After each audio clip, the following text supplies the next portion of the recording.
It only took 8 seconds for the Grand Palace Hotel to come crashing to the ground. So what's being built in its place? I'm Jon Robles. I'll tell you coming up on Fox 8 News at 5.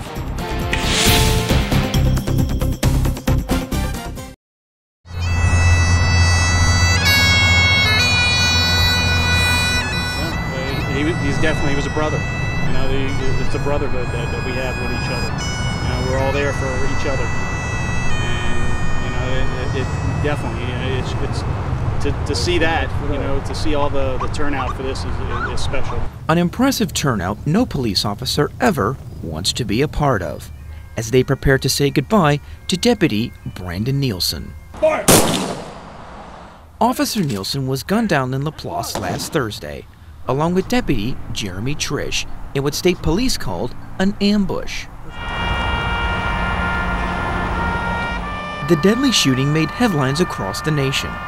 Several officers from around the country came to New Orleans to pay their respects. You know, we came from Los Angeles to be here, and we had that distance, but you know, we probably saw him a couple times a year, just either from him coming out or us coming out, and I probably talked to him a couple times every few weeks. It's just an amazing person. Nielsen leaves behind a wife and 5 children. Families say that even though he may be gone, he will never be forgotten. The vigil a few nights ago, Lily was there, strong, and she had a flashlight, and she shone it on a picture of Brandon and said, "I'm going to keep my light on for Daddy." You know, it's just the strength that this 6-year-old has had for the family is just amazing. It's given us all the strength to keep it together and be there for each other. Some mourners wore a symbol created by Lily, a Band-Aid. The family says she gave her mother one after hearing about her husband's death. Lily called it a magic Band-Aid and said it would heal her heart. And this Band-Aid has become a symbol of the strength and the unity and just the love that has taken the family and friends, and even I think community have adopted this in a lot of ways, just about the healing. A process that officers say is the hardest burden to carry. So much is put on the burden of officers.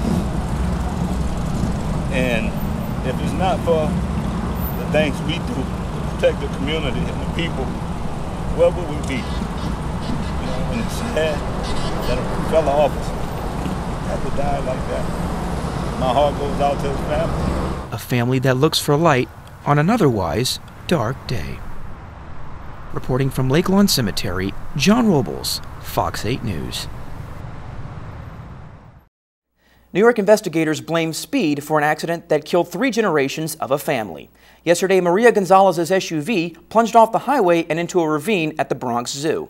Investigators say she was speeding, clipped a highway divider, damaged a tire, and went airborne. Her SUV landed 6 stories below in an unoccupied part of the zoo. The crash killed 7 members of her family, including 3 children. Imagine coming home to find your house broken into, property damaged, and police respond nearly 3 hours after you make the first call. Well, that's what happened to Charlene Dean, who lives in the 9th Ward. He's just still laying here, and he's been here so long, and it hurts, you know. When Charlene and a friend went to the store Thursday afternoon, they returned to find a horrible sight.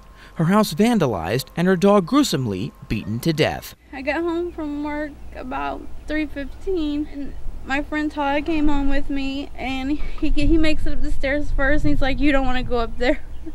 I'm like, "What's wrong?" He says, "Your dog is dead." She called police shortly after and was told to stay outside so as not to contaminate the crime scene. And it was not until 6:30 that evening police finally arrived after she called a total of 8 times. And that's when I was telling her, I see other police cars, you know, when you wave a cop down, why won't they even stop for you? And she's like, "Ma'am, I don't know, but I'm sorry for your dog." And she rolls her window up and leaves. But it was the mistreatment of her dog that made her the most furious, having to wait until the next day for the dog to be picked up. And they tell me the SPCA is coming last night, and I stay on the porch all night long with my dog. My neighbor keeps handing me scriptures over the fence and telling me to go inside, that it's not my fault. Charlene doesn't think she was targeted on account of nothing was stolen from her home. It just looked like someone wanted just to come and look for something, but nothing was taken. Everything was just knocked over in my bathroom.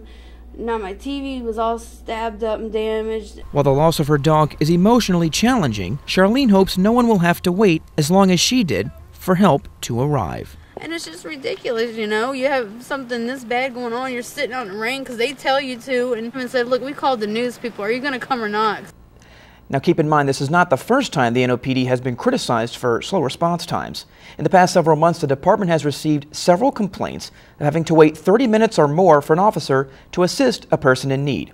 Both Chief Surpass and Mayor Landrieu have apologized for the slow response times. Chief Ronald Surpass addresses crime concerns after a shooting at a birthday party leaves 2 people dead and 3 others injured. I'm Jon Robles. I'll have more coming up in a live report on Fox 8 News at 4.